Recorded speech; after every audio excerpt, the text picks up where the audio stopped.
निर्मल Ujjwal credit cooperative society limited नागपूरच्या चंद्रपूर शाखेत मुदत ठेवी केलेल्या ग्राहकांचे पैसे मुदत पूर्ण होऊनही परत मिळत नसल्याचा आरोप करत ठेवीदार, ग्राहक आणि एजंटनी आज चंद्रपूर शहर पोलीस ठाण्यावर न्याय मोर्चा काढला। यावेळी पैसे परत मिळावेत तसेच संबंधिताविरोधात फौजदारी कारवाई करून गुन्हा दाखल करावा अशी मागणी करणारे निवेदन पोलिसांना देण्यात आले। चंद्रपूर शहरातील अनेक नागरिकांनी आपल्या कष्टाची कमाई आणि आयुष्यभराची बचत या सोसायटीमध्ये मुदत ठेवीच्या स्वरूपात जमा केली आहे। मात्र ठेवीची मुदत पूर्ण होऊनही रक्कम परत मिळत नसल्याने ठेवीदार आर्थिक अडचणीत सापडल्याचे सांगण्यात आले। पैसे मिळवण्यासाठी शाखेत वारंवार चक्रा मारूनही उडवाउडवीची उत्तरे दिली जात असल्याचा आरोप ठेवीदारांनी केला आहे। ग्राहक राकेश शिंगरू यांनी सांगितले की चंद्रपूर शाखेत गेल्या 3 ते 4 महिन्यापासून ग्राहकांना पैसे काढता येत नाहीत। चंद्रपूर शाखेत सुमारे 125 ते 150 कोटी रुपये ग्राहकांचे अडकले असल्याचा दावा त्यांनी केला। सोसायटीच्या महाराष्ट्रात सुमारे 65 शाखा असून एकूण रक्कम सुमारे 1400 कोटी रुपयांच्या आसपास असल्याचेही त्यांनी सांगितले। एजंट मनोज एगिनवार म्हणाले की आपण मागील 22 वर्षापासून सोसायटीसोबत काम करत असून 27 एजंट ग्राहकांकडून घरोघरी जाऊन ठेवी जमा करतात। मात्र गेल्या 4 महिन्यापासून पैसे देणे बंद असल्याचा आरोप त्यांनी केला।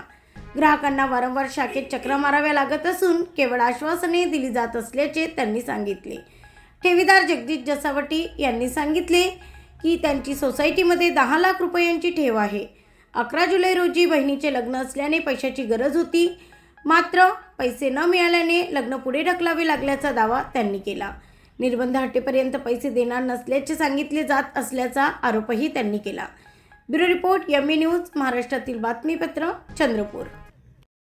निर्मल Ujjwal credit cooperative society Chandrapur branch मध्ये गेल्या 3 ते 4 महिन्यापासून ग्राहकांना एकही पैसा विड्रॉल मिळत नाहीये। चंद्रपूर ब्रांच मध्ये जवळपास 125 ते 150 करोड रुपये सगळे ग्राहकांचे अडकून पडलेले आहे। निर्मल उज्ज्वल क्रेडिट कोऑपरेटिव्ह सोसायटी ही मुख्यतः नागपूरमध्ये आहे। नागपूरच्या या त्यांच्या 65 ब्रांचेस आजूबाजूला महाराष्ट्रात आहे आणि टोटल अमाउंट 1400 करोड रुपये आहे।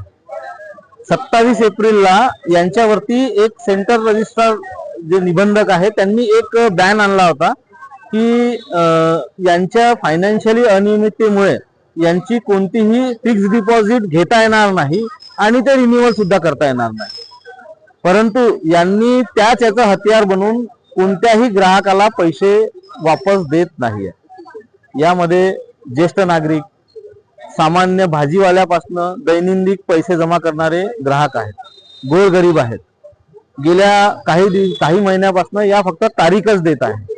तर शेवटी आम्हाला नाईलाज असता सिटी पोलीस स्टेशनला येऊन सर्व ग्राहक आणि यामध्ये सर्व एजंट मिळून आम्ही सिटी पोलीस स्टेशनला तक्रार दिलेली आहे की आमचे पैसे परत मिळवण्यात यावे। परंतु यामध्ये त्यांच्यावरती NPID कायद्यानुसार गुन्हा दाखल करून यांची व सर्व संचालक मंडळांची प्रॉपर्टी जप्त करण्यात यावी व सर्व ग्राहकांना पैसा देण्यात यावा।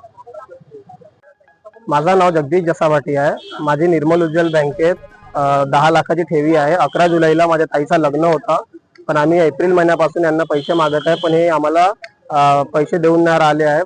तर आता लग्न 4 सप्टेंबरला पोस्टपोन झाला, पण तरीही म्हणत आहे निर्बंध हटल्याशिवाय आम्ही एकही रुपये देणार नाही। माझे 10 लाख रुपयाची ठेवी आहे या बँकेत।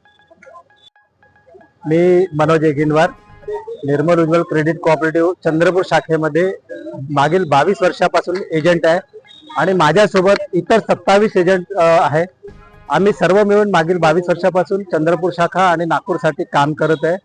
आम्ही सर्वांच्या घरोघरी जाऊन निधी गोळा करतो आणि तो शाखेमध्ये जमा करतो आणि शाखा त्याला नागपूर मुख्य शाखेला पाठवत असते। मागील 4 महिन्यापासून आम्हाला यांनी सर्व पैसे देणं बंद केलेलं आहे। सुरुवातीला थोडे थोडे दिले आणि मग पूर्ण कायमस्वरूपी बंद केले। आज आम्ही आणि आमचे ग्राहक वारंवार शाखेमध्ये चक्रा मारत आहे, परंतु कोणालाही पैसे देत नाही, फक्त तारखांवर तारखा देत आहे आणि ग्राहकांची दिशाभूल करत आहे। आज आमच्याकडे असे काही ग्राहक आहे ज्यांना खायला सुद्धा काही नाही, संपूर्ण पैसे इथे अटकलेले आहेत। त्यांनी MIS केलेला आहे। बरेचसे असे ग्राहक आहेत की जे रिटायर्ड झाले, त्यांनी संपूर्ण पैसा आपला आमच्या चंद्रपूरच्या शाखेत जमा केला आणि त्यांना आम्ही दर महिन्याला MIS चे पैसे नेऊन देतो, त्यावेळेस त्यांचे औषध पाणी आणि त्यांचा उदरनिर्वाह चालायचा, पण आज त्यांच्याकडे काहीही नाही. आम्ही वारंवार मागणी करूनही सुद्धा त्यांना पैसे देत नाही. आमच्याकडे पैसे नाही तर कुठून देऊ? आणि आमचा शाखा व्यवस्थापक सर्वांशी उद्धटपणाने वागतो. आम्हाला कुठलेही उत्तर देण्यास मज्जाव केलेला आहे त्यांनी. आता तर नागपूरवाले आम्हाला भेटण्यासही तयार नाही आहे आणि हे सर्व दिशाभूल करत आहे. आणि आमच्या एजंटला पण दिशाभूल करत आहे की यामध्ये सहभागी होऊ नका. आम्ही सर्व जर आमच्या आता न्यायासाठी सर्व इथे पोलीस स्टेशनला तक्रार द्यायला आलो आहे. धन्यवाद.